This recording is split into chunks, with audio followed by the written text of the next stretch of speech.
Hola chicos, ¿cómo están? Bienvenidos a nuestra segunda clase de mecánica para ingenieros. Hoy vamos a hablar sobre la estática de partículas, definiendo qué son vectores. Empezando diciendo que los vectores son entes matemáticos que representan magnitudes físicas vectoriales y brindan la posibilidad de realizar cálculos con dichas magnitudes. Por ejemplo, aquí tengo el vector fuerza, el cual es una magnitud vectorial. Eh, Vamos a dar las características de un vector. La primera característica de un vector, discúlpenme. La primera característica de un vector es su módulo, que también le dicen magnitud. Y la segunda característica de un vector es la dirección. La tercera característica es el sentido. ¿Cómo vamos a entender esto? ¿Cuál es el módulo, cuál es la dirección y cuál es el sentido? Muy bien. Empezando por el módulo. El módulo, señores, se podría conocer como la cantidad. Por ejemplo, si esto fuera un vector posición, sería esta medida. Esta medida de acá, ¿cuánto vale esto? Este aquí es el módulo. Por ejemplo, si yo tengo una fuerza de 100 newtons, no sé para dónde está dirigida esta fuerza, no sé en qué sentido está dirigida esta fuerza, entonces yo puedo decir tranquilamente de que esto es el módulo de la fuerza. Para que sea un vector, yo necesito una dirección. ¿Cuál es la dirección en este ejemplo? La dirección es este angulito de acá, porque este ángulo nos indica para qué inclinación está orientado nuestro vector f. En este caso, por ejemplo, si este ángulo valiera, no sé, 60 grados, sabemos de que el vector f está sobre el eje x a 60 grados. Esa sería la dirección. Y el sentido. El sentido puede ser, en este caso, nosotros sabemos de que el sentido está yendo para arriba. Sin embargo, también se puede decir que el sentido está yendo para abajo, puesto que la dirección nos indica que está yendo a 60 grados hacia arriba, con respecto al eje X. No sabemos si está yendo o para la derecha o para la izquierda. No sabemos si va para acá o va para acá. Entonces, el sentido nos indica hacia dónde está apuntando el vector f. Entonces, para eso tenemos el módulo, la dirección y el sentido. Eso nos indica, nos describe en sí todo el vector, toda esta información que nos va a servir, nos va a ser muy útil para resolver los ejercicios. En este caso, si es que el módulo de este vector f fuera 100 newtons y el ángulo fuera de 60 grados, yo puedo escribir mi vector f como 100 newtons multiplicado por el coseno de 60 y el seno de 60. Y ustedes dirán, oye, pero ¿cómo sabes que es coseno de 60 y cómo sabes que es seno de 60? Simple, porque si hacemos una proyección, y nosotros vemos, voy a ponerle otro color. Si nosotros vemos que la proyección sería esta por matemática, vamos a ponerle, si es que no saben, vamos a ponerle un nombre que sea el nombre A. Eh, ¿Cuánto vale A? Para hallar A, nosotros podríamos decir de que, por ejemplo, voy a borrar esto. eh, el coseno del vector teta va a ser igual, o perdón, del vector alfa va a ser igual a qué cosa? Por trigonometría, f, perdón, a entre f. Y si queremos saber cuánto vale solamente a, despejamos a y a sería igual a f coseno de teta. Esto ocurre igual con la proyección en el eje y. Hacemos una proyección en el eje y esto de aquí nos va a salir f seno de teta.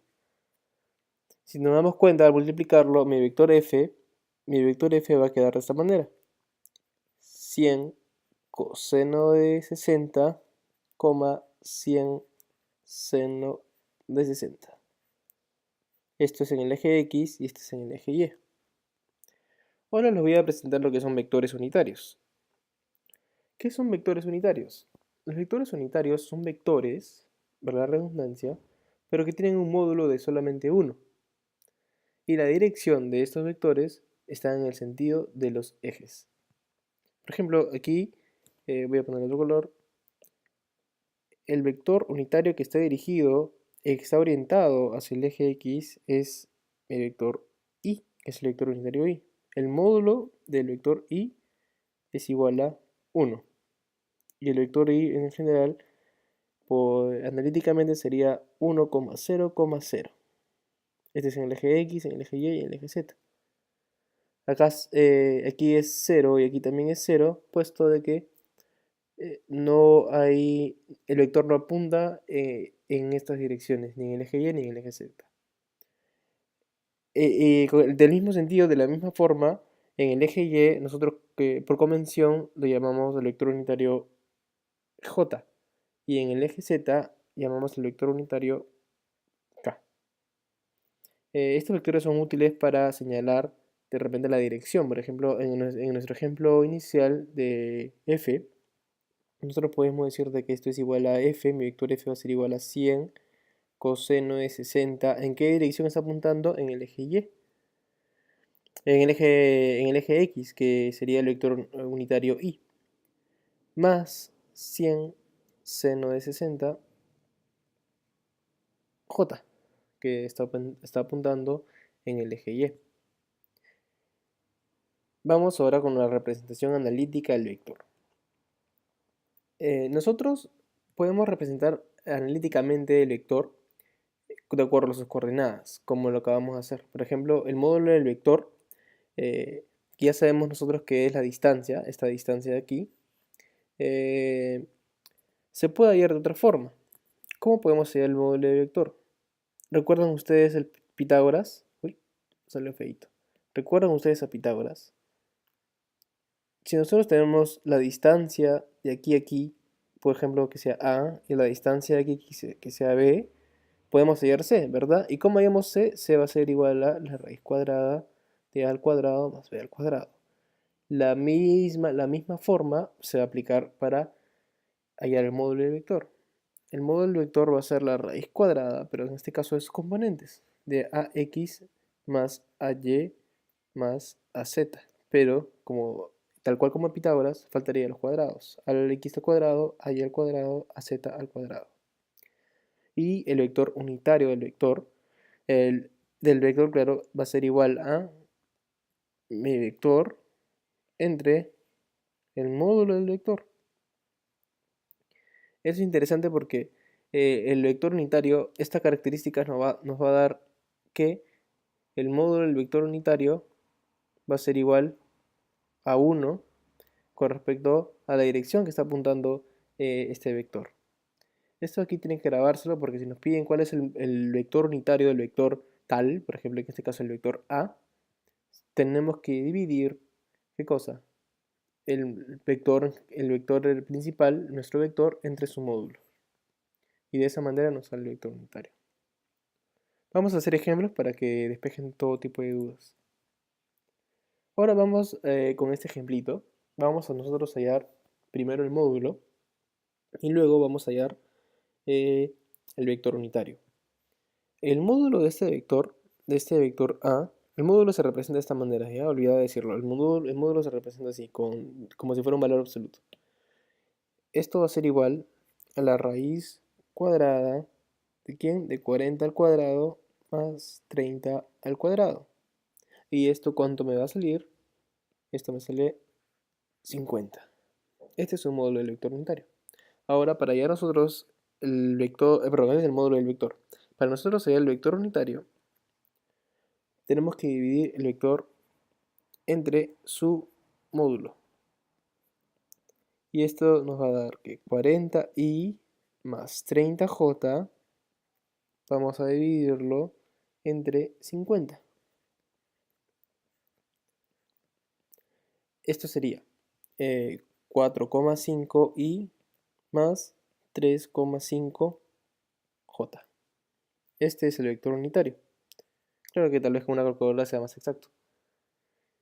De esta manera se halla el vector unitario, de esta manera se halla el módulo, y toda esta información nos es útil para describir a este vector, al vector A.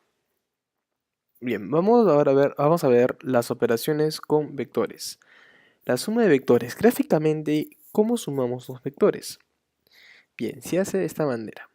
La ley de paralelogramo, podemos usar la ley de paralelogramo, pero yo lo voy a usar de esta forma. Como la tecnología me lo permite, vamos a copiar esto de aquí. Vamos a pegar esto de acá. Vamos a copiar acá. Vamos a pegarlo por acá. Juntamos los dos vectores de esta forma, evidentemente dibujándolos, y luego los unimos de extremo a extremo, de esta forma. Vamos a unirlos así. Este vector que se nos ha formado aquí es el vector A más B. Esta es la forma gráfica de sumar dos vectores. Tenemos que unir extremo con extremo, es decir, cabecita con el inicio del vector, los unimos y luego unimos al fin y al cabo estos aquí. La cabeza final entre el inicio del vector A. Y al momento de unirlos nos va a salir nuestro vector A más B. Ahora vamos con el método analítico. El método analítico es mucho más sencillo y usualmente se usa en problemas en tres dimensiones. Si sumamos nosotros los dos vectores A más B, nos va a dar de que esto es AX más BX en el eje Y, en el eje X. AY más BY en el eje Y. AZ más BZ en el eje Z. Este es el método analítico de suma, es muy fácil. Si queremos restarlo, si fuera A menos B, de la misma forma, igual de sencillo, simplemente que ahora en vez de sumar, vamos a restarlo. Todo en el eje, en cada uno de esos ejes ordenados. AX menos BX, AY menos BY y AZ menos BZ. Esta es la forma de sumar y la forma de restar analíticamente. Y aquí arriba, esta es la forma de sumar gráficamente. Ahora vamos qué pasa si nosotros multiplicamos un vector por un escalar, es decir, por un número. Lo que nos dice la teoría es de que si k, que es un escalar que pertenece a los reales, entonces k multiplicado por el vector a va a ser igual a k en el eje x, k en el eje y k en el eje z. Es decir, que k va a multiplicar a cada uno de los componentes de mi vector. Ejemplo, vamos a ver un ejemplo. Si este vector a yo lo multiplico por 2, esto de aquí me va a salir el mismo vector a, gráficamente hablando, el mismo vector a, voy a copiarlo acá, pero multiplicado por 2, es decir, que vamos a tener dos vectores a. Aquí está. Vamos a multiplicar 2 por a y nos va a dar esto de acá. Entonces, ese gráficamente. Y si nosotros tenemos, por ejemplo, el vector a, que va a ser 3,4, y esto de acá lo multiplicamos por 2, que nos va a dar de que ahora mi nuevo vector a, que va a ser 2a, va a ser igual a 6,8. Esto serían todo lo con respecto a los vectores. Después vamos a ver casos en los ejercicios sobre los vectores. Pero bueno, esto es el inicio de los vectores y con esto vamos a dar inicio también a resolver nuestros problemas. Bueno chicos, vamos a empezar con nuestro primer problema, el problema número 1, en el cual nos dice que la carga Q se aplica a la polea C, la cual puede rodar sobre el cable ACD. La polea se sostiene en la posición mostrada mediante un segundo cable CAD, el cual pasa a través de la polea A y sostiene una carga P. Si P vale 750 newtons, hallar la tensión en el cable ACB y la magnitud de la carga Q. ¿Cómo resolvemos este ejercicio? El primer paso para resolver este tipo de ejercicios es hacer nuestro DCL. ¿Qué es un DCL? Es un diagrama de cuerpo libre. Voy a escribirlo acá. Diagrama de cuerpo libre. En este diagrama de cuerpo libre nosotros vamos a tomar un cuerpo y vamos a describir todas las fuerzas que están ejerciendo algún tipo de efecto en este cuerpo. Por ejemplo, vamos a hacer nuestro primer DCL, que va a ser el DCL de nuestra polea C. ¿Cómo hacemos un DCL de la polea C? En primero dibujamos el cuerpo. En este caso el cuerpo es un círculo. Bueno, no soy muy bueno dibujando, pero ahí está. Tal vez lo voy a hacer un poquito más abajo para tener más espacio. Ya está.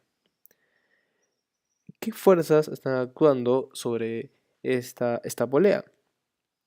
Primero vemos una fuerza de tensión con respecto al cable.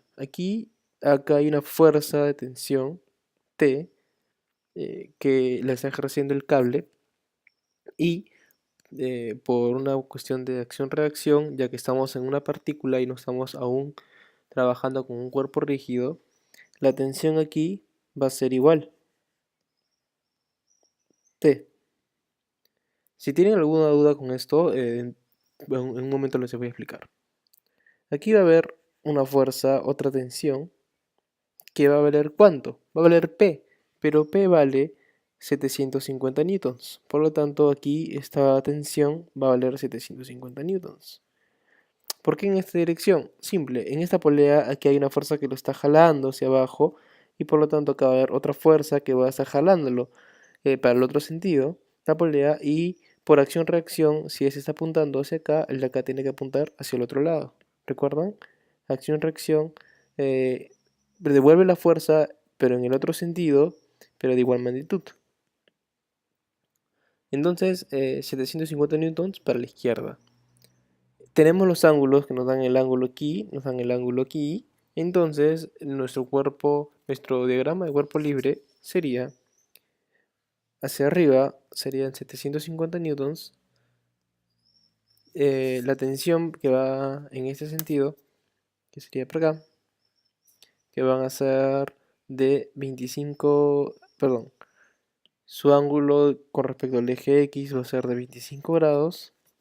Y otra tensión que va hacia acá, una tensión T, con un ángulo con respecto al eje X de 55 grados. Este de aquí es paralelo, entonces 750 newtons también va a tener un ángulo de 55 grados. Trabajando en un sistema de referencia de X y un sistema Y. Por nuestra primera ley de Newton, la sumatoria de fuerzas va a ser igual a 0. Es decir, que la sumatoria de fuerza en el eje X tiene que ser igual a 0 y la sumatoria de fuerza en el eje Y va a ser igual a 0. Empezamos haciendo la sumatoria de fuerzas en el eje X. Voy a bajar un poco. Aquí queda el texto. La sumatoria de fuerza en el eje X tiene que darme igual a 0. ¿Cuánto va a ser la sumatoria de fuerza en el eje X? Primero llevamos nosotros las componentes en el eje X. Acá tenemos el primer vector, que es el vector T, que es la fuerza T, la fuerza de tensión. Y vamos a hallar sus componentes en el eje X y en el eje Y. En el eje X vamos a tener T, ¿qué cosa? Coseno de 25. Y en el eje Y vamos a tener T, seno de 25. ¿Qué ocurre con la fuerza de 750 newtons? También vamos a descomponerla. En el eje Y vamos a tener 750 multiplicado por el seno de 55 newtons. Y en el eje X vamos a tener, eh, aquí 750 por el coseno de 25 newtons, de 55 newtons, aunque no se ve muy bien.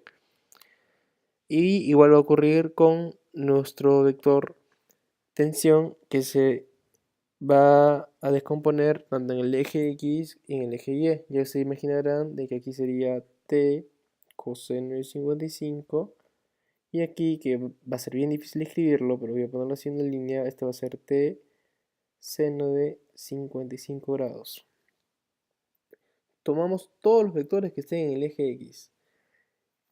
Y evidentemente todos los que apunten en esta dirección van a ser positivos, todos los que apunten en esta dirección van a ser negativos. Entonces, tomamos T coseno de 25 grados, que es positivo, menos 750 coseno de 55 grados, es negativo porque está apuntando en esta dirección. Si nos damos cuenta, está apuntando en esta dirección. y menos t coseno de 55 grados, todo esto me tiene que dar igual a 0. También está apuntando en esta dirección, por lo tanto negativo. Igual a 0.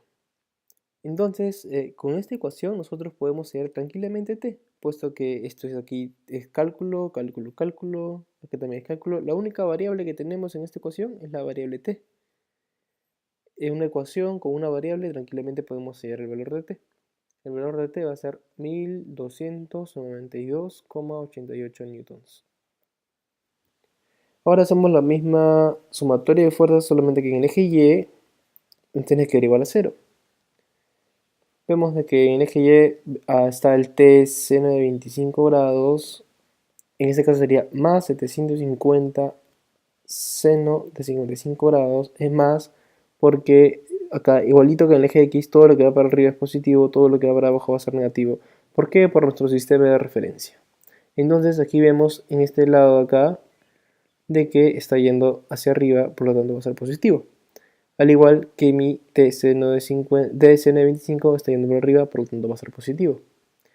Y al igual que este de aquí, que es mi t coseno de 55, que va a ser positivo. Todos son positivos. Más mi t seno de 55 grados. Nos olvidamos de una fuerza, que es la fuerza Q, que es esta que está acá, que estaría bajando de esta forma, Q. Entonces, si esto va para abajo, sería menos Q. Esto va a ser igual a 0. Como ya vimos t, la única variable aquí en esta ecuación va a ser la variable Q. Entonces podemos hallar cuánto vale Q. Q va a valer 2219,82 newtons. Entonces ya tenemos el valor de t y el valor de la tensión y la magnitud de la carga Q. Todos estos aquí son módulos, si se dan cuenta, nosotros no tenemos la dirección, puesto que la tensión, son varias las tensiones que hay en este problema, y tienen diferentes direcciones, y bueno, Q evidentemente va a estar bajo en el eje Y, pero en sentido negativo, hacia abajo, es decir, sería menos J, si es que queremos verlo como vector. Pero aquí solamente tenemos la magnitud. Todo esto está en newtons, puesto que la fuerza es newtons. Vemos aquí, por ejemplo, en una polea, si la polea tiene una fuerza aquí, tiene una fuerza acá, esta polea, esto aquí es un cable, ¿verdad? Es un cable. Tiene una fuerza aquí, tiene una fuerza acá. Si yo jalo aquí con una fuerza F, aquí también me va a dar una fuerza F, y ustedes dirán, ¿pero por qué? Bueno, vamos a hacer lo siguiente. Esta es una convención, esta es una ley. Nosotros al momento de hacer una sumatoria de fuerzas en el eje X, perdón, aquí sería en el eje Y en todo caso, tiene que darme igual a 0, ¿verdad? Entonces si nosotros tomamos F menos más F me va a dar igual a 0, bueno, podría poner así, ¿no? Si es que yo no sé cuánto vale esta fuerza, voy a poner una fuerza X, sería en todo caso F menos X, que me va a dar igual a 0, en todo caso el X pasa al otro lado, que sería X va a ser igual a menos F, ¿verdad?